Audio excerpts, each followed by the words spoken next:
This is very exciting to be here today.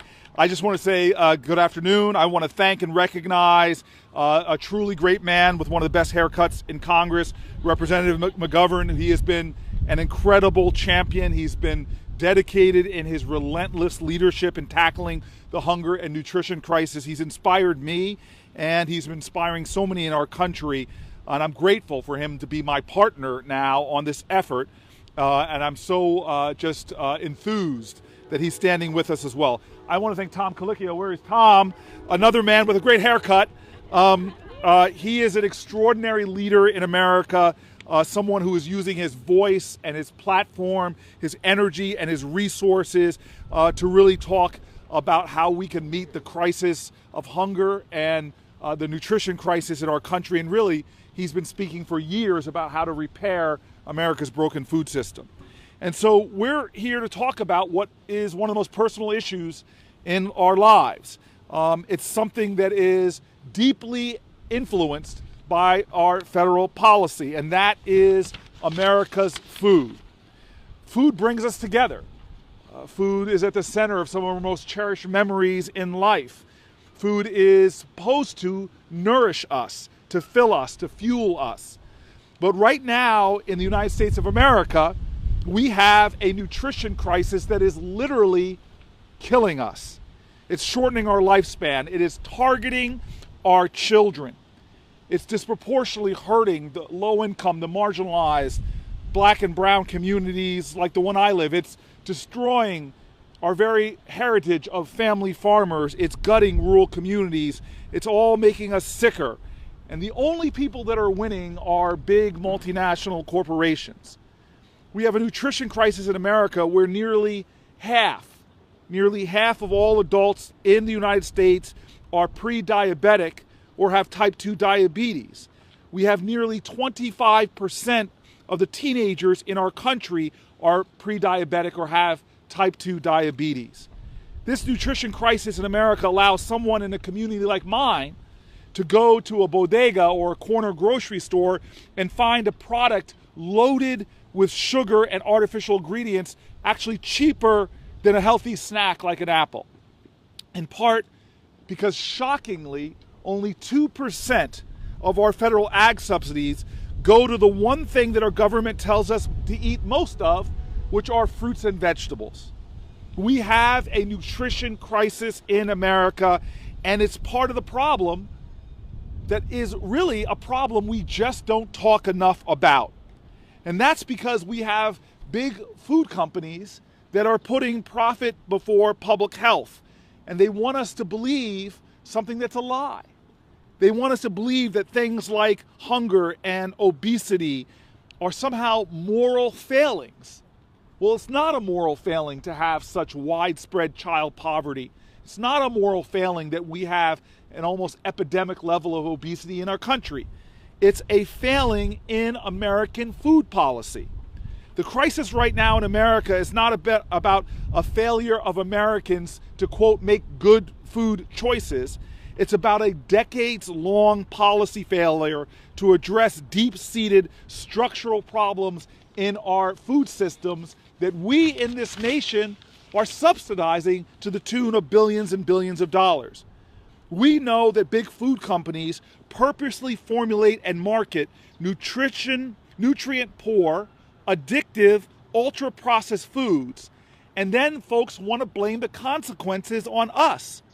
We have a collective responsibility, especially here in our federal government, to step in and protect the American people. The year that I was born, the President of the United States convened a White House conference on the urgent national concern of widespread hunger in America. What resulted was an unprecedented expansion and creation of vital programs to tackle the hunger crisis. But over 50 years later, we are still grappling with the same hunger crisis. And now we have the additional crisis threatening America's health, which is nutrition insecurity. This is a moment where we need to fundamentally rethink and rework how we approach food and nutrition policy in the United States. And the best way for us to begin this process is a White House conference, the second ever White House conference on food, nutrition, hunger, and health that convenes the public and private stakeholders to reimagine, to use our moral imagination, to reimagine federal food and nutrition policy. That's why we are introducing this bill to convene a second White House conference that will address the three most urgent challenges when it comes to fixing our broken food system: hunger, nutrition insecurity, and diet-related diseases. Because the fact is, the way our food system currently operates is a choice. It is a choice, and we can change it. We can choose health. We can choose vitality. We can choose to have an American life that is abundant. It is within our power to tear down this broken food system and build one that doesn't starve and poison the American people, but feeds and nourishes them. And to do that, I am calling for a new coalition. We must have in our nation a new coalition. We must have a coalition with activists and advocates like those who are here with us today to close and end what our broken food system is doing. We need a new coalition with healthcare professionals who understand the relationship between nutrition and health, between nourishment and life success. We need a new coalition with independent family farmers who are being driven out of business, standing up with the same against the corporations that are making us sick and begin to partner with them. We need a new coalition with food and farm workers who are too often not being protected on the job and not being paid a living wage by those same big food companies. We need a coalition that begins to help us understand that we're all in this together. It's not rural versus urban versus suburban. No, it is one America, and we need to join our communities in a common chorus of conviction to fix this broken food system, to eradicate food deserts, and ensure that every child in America has access to abundant nutrition. And we need a new coalition here in Congress, not one that is about right or left, but one that is about ending the wrongs and all of us choosing what is right. Lawmakers that understand that every issue of justice, from environmental justice to economic justice to health justice, it all intersects with our food system. We have a nutrition crisis in America, and we can no longer be silent about it. We have to end the absurdities. We have to invest in Americans, not invest in the continuous broken systems that are hurting Americans. We need to speak up. We need to speak out. And we need the White House to convene with all of the leaders who are stakeholders in America and begin to chart a way out of this broken system and a way to higher ground for us all. I am honored to bring to the microphone now a true champion of making sure we end the hunger crisis in America, a champion for ending the nutrition crisis in America, a friend of mine and an incredible leader. I bring you Congressman McGovern. Thank you. Well, first of all, I love Cory Booker, and I want to thank him for his leadership on this and on so many other issues involving social justice. He's one of my heroes. I'm also happy to be here with my colleague from Massachusetts, Ayanna Presley, who is an unbelievable member of this institution, and I'm happy to be here with Tom Colicchio and my friend Kimberly Harris, who you'll hear from in a minute. Let me just say that this is an important moment in the long, difficult struggle to end hunger in America. Not dull its impact or lessen it bit by bit, not tinker around the edges, but finally, truly end hunger once and for all.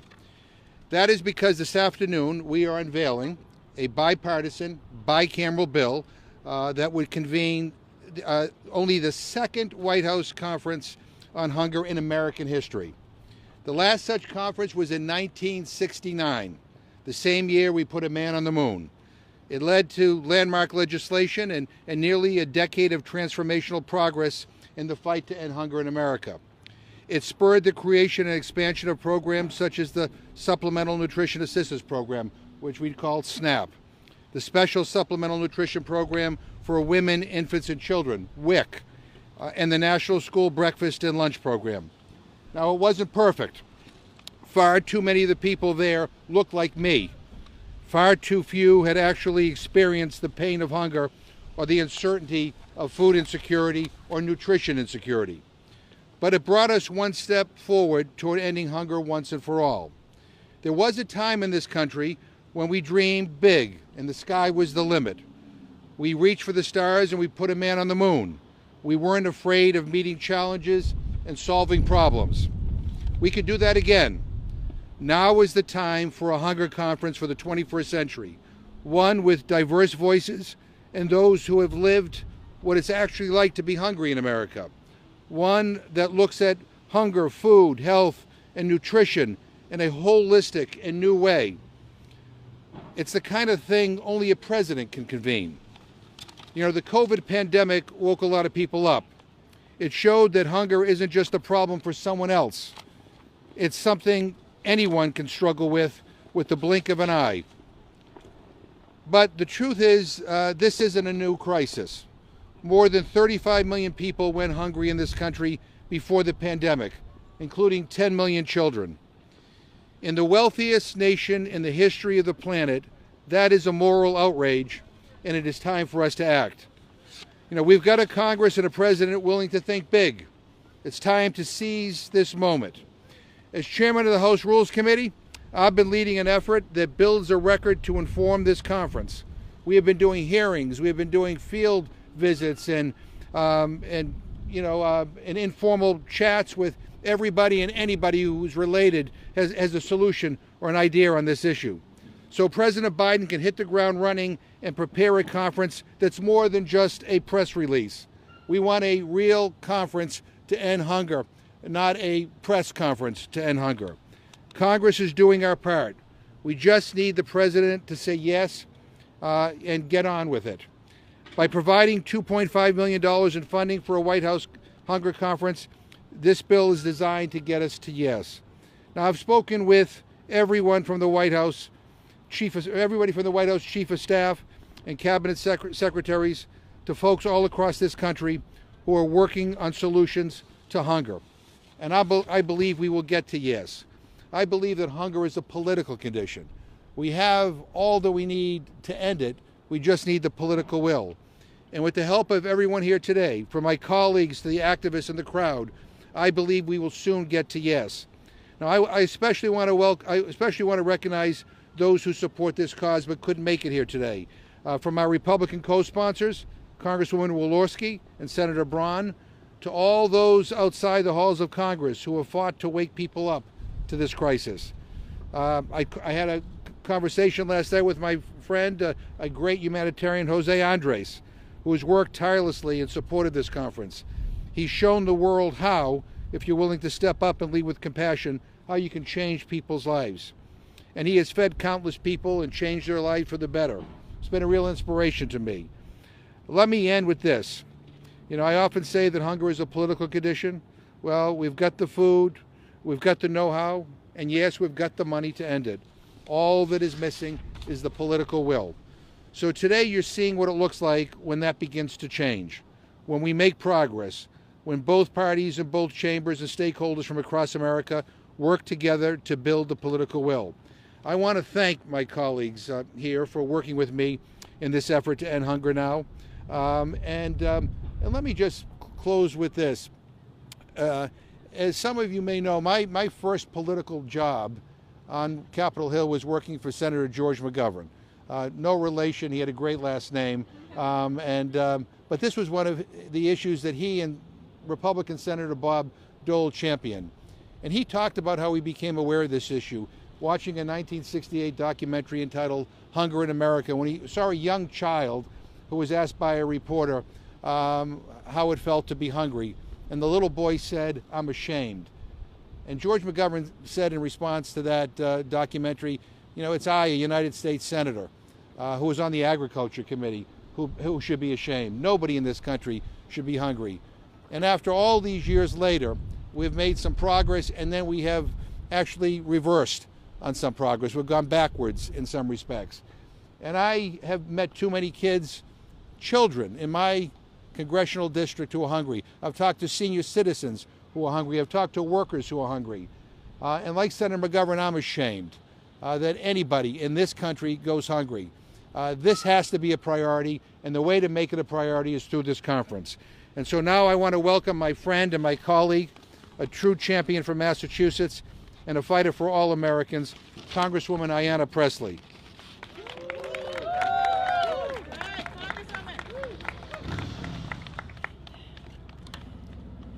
First, just a word about my brother in good right there, Congressman McGovern. You know, there's that adage that people come to Congress to change the world, but the only thing that changes is usually the member, and not always for the better. I just want to say that Jim McGovern is one of the most consistent humans I've ever met.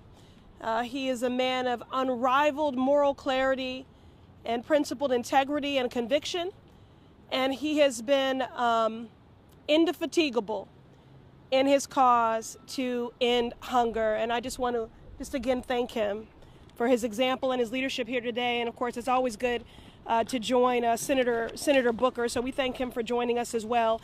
I want to begin with the words of Angela Y. Davis, who said, "I'm no longer accepting the things I cannot change.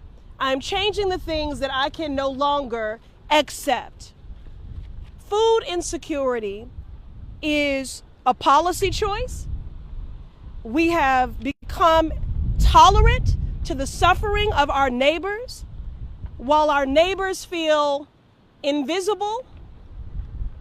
They feel palpable fear and anxiety and trauma, and they feel shame, when the shame really belongs to all of us for our inaction, for our tolerance to their suffering.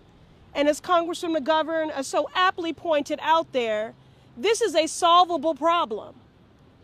And so we find ourselves with this humanitarian crisis because of inaction, because of a lack of moral clarity, because of a lack of political will and courage. This is the moment where we tackle that deficit of empathy, that deficit of political will and courage. Proud to be here today in solidarity with every family in the Commonwealth of Massachusetts and across our nation who knows the palpable fear of not knowing where their next meal will come from. We're here today for those who have faced the harsh reality that they don't have enough healthy food to feed both themselves and their children. Let me make it plain. Food insecurity is traumatic. It is trauma, plain and simple. It is an unspeakable trauma and a form of policy violence that society has inflicted on our most vulnerable and marginalized neighbors. It is a trauma that we have the tools, the capacity, and the responsibility to end. And there is no time like the present for us to act while we continue to use words like reckoning, an unprecedented moment for our country. Well, people are experiencing unprecedented hurt, unprecedented hunger, unprecedented trauma, and we must meet the moment with unprecedented leadership, with unprecedented coalition, with unprecedented convening, with unprecedented legislating, with unprecedented investment. This is a humanitarian crisis that demands of us a humanitarian response. Hunger has been a national concern for years, but the pandemic has elevated it to a national crisis that is expected to touch the lives of 42 million Americans, including folks in my home state of the Commonwealth of Massachusetts, our home state, where the COVID crisis caused food insecurity to double, and where the height of the pandemic saw 1 in 6 people struggling to afford food.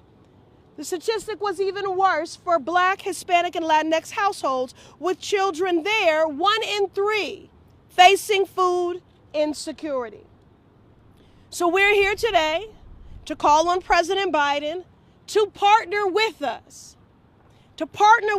and to act with urgency to meet the moment that this crisis demands and to convene a White House conference to confront food insecurity and hunger head on. Now, convening this critical conference is an important step forward that will move us closer to eradicating hunger. We all know all too well that trauma affects people intersectionally. So we must uplift the voices of our most marginalized and collect the data necessary to truly understand the disparate impacts of this crisis in our communities. Our collective response has to be one that is robust and comprehensive, that leaves no community behind. So often I've said, and seek to practice this, that the people closest to the pain should be the closest to the power, driving and informing the policy making. It's why I've always sought to use my platform as an elected official to uplift the voices and concerns of those who have too often been ignored and left out of our public discourse. As a Boston City Councilor, I convened the City Council's first ever listening-only session to hear directly from some 400 community members impacted by gun violence. As a member of Congress, may my forever oversight chairman rest in power, Elijah Cummings, serving on the Oversight Committee, I convened the first ever congressional hearings on childhood trauma, which we know is only growing because poverty is traumatic, because fear of deportation is traumatic, because being unhoused is traumatic, being displaced is traumatic, exposure to gun violence, domestic violence is traumatic, and hunger is traumatic. And earlier this year, for all the reasons I just enumerated, I corresponded asking the White House to have a trauma-informed recovery, asking President Biden to hold a White House summit dedicated to addressing our nation's growing trauma crisis. So when it comes to examining how to address our hunger crisis, our trauma crisis, and those that are caught at the intersection of both, I can think of no better platform than the convening power of the White House. So again, I thank my brother in arms here, one of the most consistent humans I've ever met. And I thank Senator Booker for recognizing the urgency that this moment demands. I'm proud to join you both in this call to action and to urge my colleagues to support this bill. Because those facing food insecurity cannot and should no longer have to wait. This is not their shame to bear, it is ours. Amen. Thank you. Next, I want to introduce a very good friend of mine, Tom Colicchio. I first met Tom through his wife, Laurie Silverbush, who's a filmmaker. And a few years ago, she did a documentary called A Place at the Table, documenting the face of hunger all throughout this country. And it was a really powerful film. And I got to know Tom in that process as well. And Tom is not only a famous chef, but he is a great humanitarian, somebody who not only talks the talk, but walks the walk. And I'm thrilled that he's here. Please welcome Tom Colicchio. Thank you. Congressman McGovern, thank you for inviting me to share the stage with you. You have been a hero of mine in your fight to end hunger, and you know that.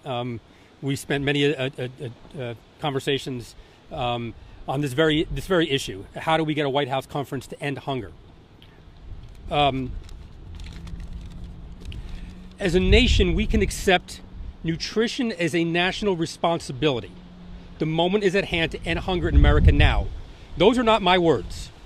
Those are the words of President Richard Nixon, and those are the words that he delivered at the first White House Conference on Hunger. That was 1969. And the work that was done in that conference almost accomplished that goal, to end hunger. We were there. See, all these signs behind me that say end hunger now, this is a reality. This isn't some dream. This isn't something that maybe one day we'll talk about and we'll feed a few people and we'll feel good about ourselves. No, this is a reality. This can happen now. We almost did it. And what happened was the 80s came around and it ushered in the era of shrinking government. And we've done that. You've all heard we want to shrink government to the size that we can actually drown it in a bathtub. Well, we're drowning. And the people that are hungry are drowning. And the children of those families are drowning. And they're drowning in nutrition deficit that affects them very, very deeply. We're almost there. We can do it again. It's going to take more than a conference. It's going to take stakeholders coming together,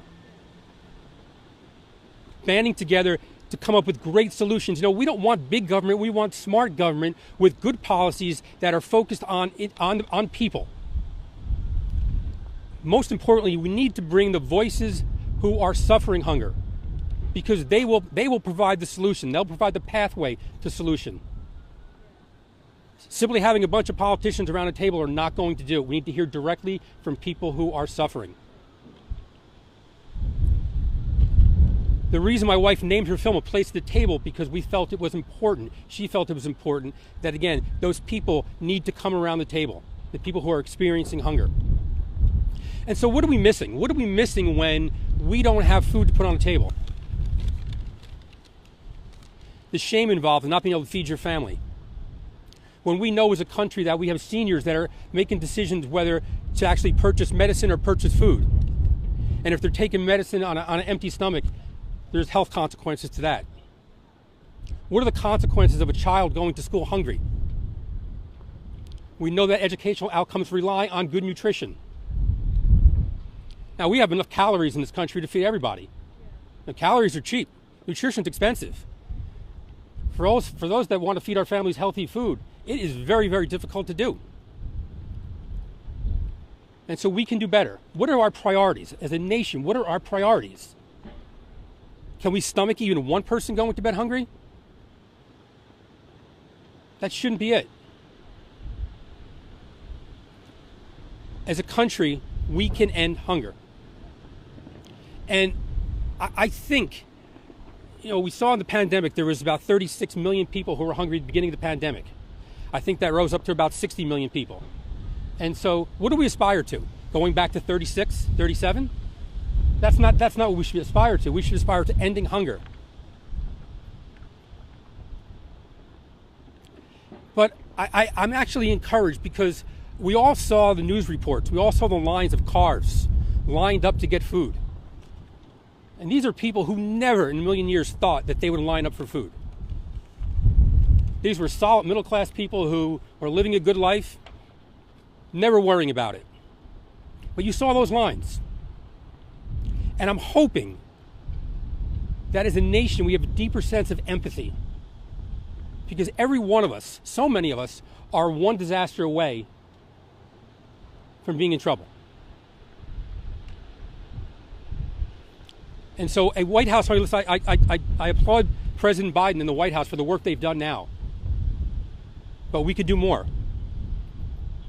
And so I encourage the President to convene this White House conference with the single mission that we can actually solve this problem. This is one of the biggest problems that we have, especially when you think about food and you think about what it touches. National security, food touches that. Education, it touches that. Healthcare. We actually had a way to actually deliver more nutrition to our citizens. Healthcare costs would come down. And so these big issues that we hear about every election cycle, we don't hear a lot about hunger, with the exception of a few people that were here today. We don't hear it because we don't want to admit as a country that we have hungry people here. We want to look to developing countries and feel that they have this issue. But we have it right here. 36 million Americans. It's unacceptable. We can change it. It should start with the White House conference. We need it now. Thank you. And we have one final speaker before the hurricane hits. I met Kimberly Harris, who is the CEO and co-founder of Women's HQ at the Capital Area Food Bank. As I said before, I think it's really important for all of us in government to understand that we need to listen to people with lived experiences in order to figure out the best solutions to some of the challenges. And I am thrilled that she's agreed to be here. So please welcome Kimberly Harris.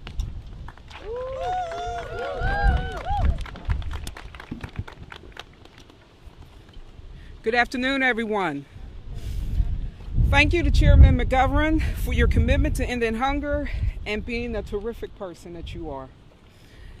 I also wish to thank Chairman McGovern for being such a supporter for experiences of women like me on food insecurity.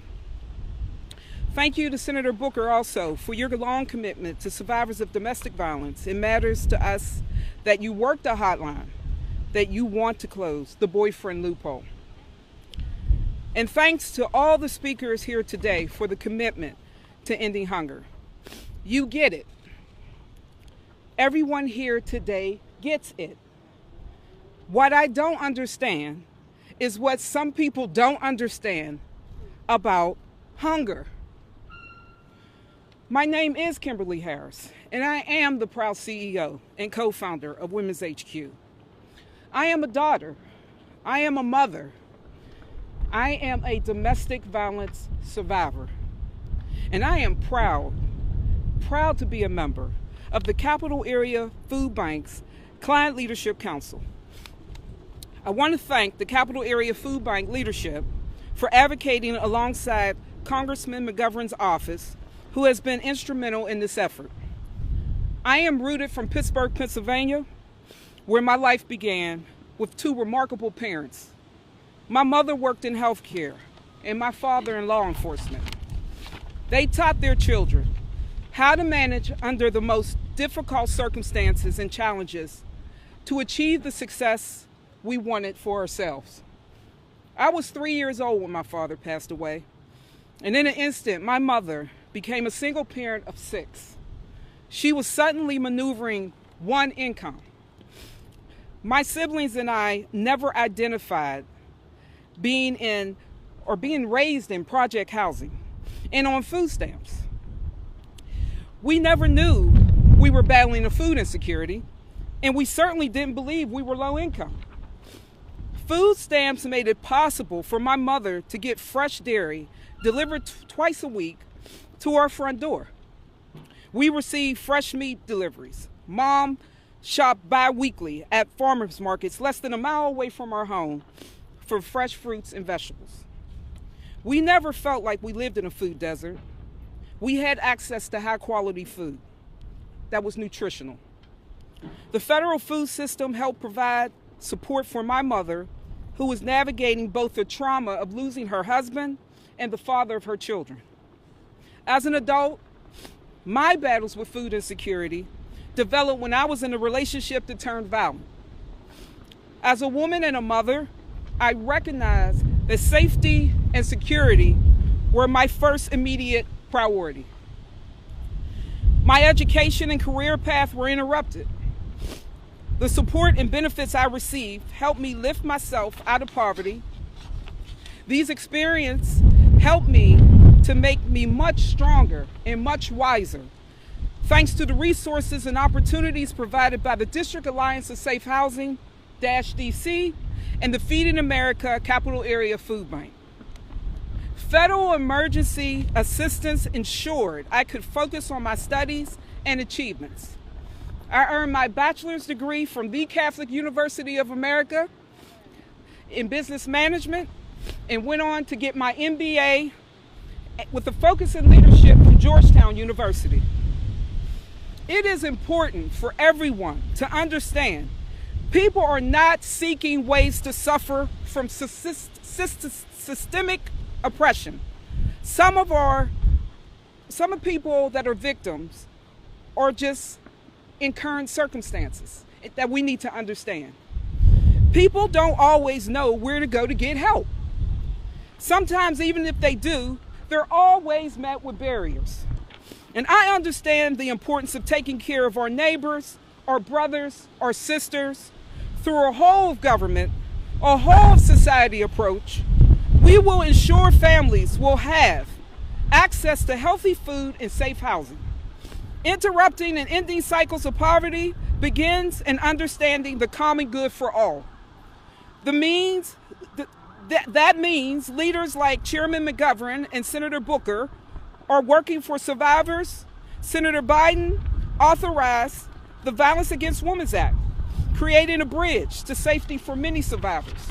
Now, as President Biden, he is leading with the first ever national gender strategy, which expressly addresses the intersection between domestic and gender-based violence and poverty, food insecurity, and housing instability. My focus as a domestic violence survivor and advocate is to develop innovations for women of color who are navigating out of poverty, homelessness, domestic violence, and food insecurity into reclaiming their lives. I want to encourage leaders in Congress, like Chairman McGovern, Senator Booker, to please continue to support of programs and federal benefits. Your support of community development efforts will ensure farmers markets like the one my mother shopped continue to transform moments of despair into a healthy foundation. Making sure farmers can deliver to local supermarkets can help create change in communities facing food insecurities. These benefits support reliable access to high quality and fresh foods for small and large business operations providing food delivery, just as the programs did for my mother when she was raising me and my siblings. The deliveries from the local farmers meant my siblings and I felt connected to our community, and more importantly, it connected our community to us. Meeting women and children where they are without judgment of the circumstances surrounding their urgent need is critical. Each one of us is worthy of dignity and access to safe housing, healthy foods, and education. My experiences are both unique and similar to so many others. I hope Chairman McGovern's efforts to convene the Food Summit at the White House are successful. This will ensure we have access to all our nation has promised us. Thank you.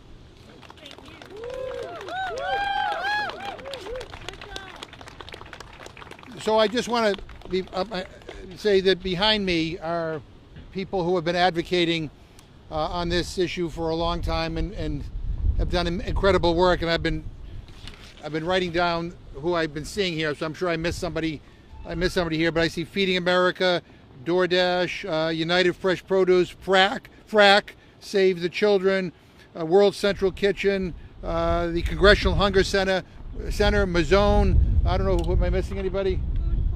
Food Corps. Wanda. Share Our Strength.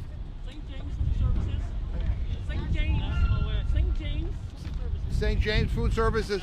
Who? Academy of Nutrition and. Okay. What? National WIC. Coalition for Food Security. I mean, this is why I should have. Anyway, but these people have been champions on this cause. But anyway, I don't know if anyone has any question before the tornado comes up here.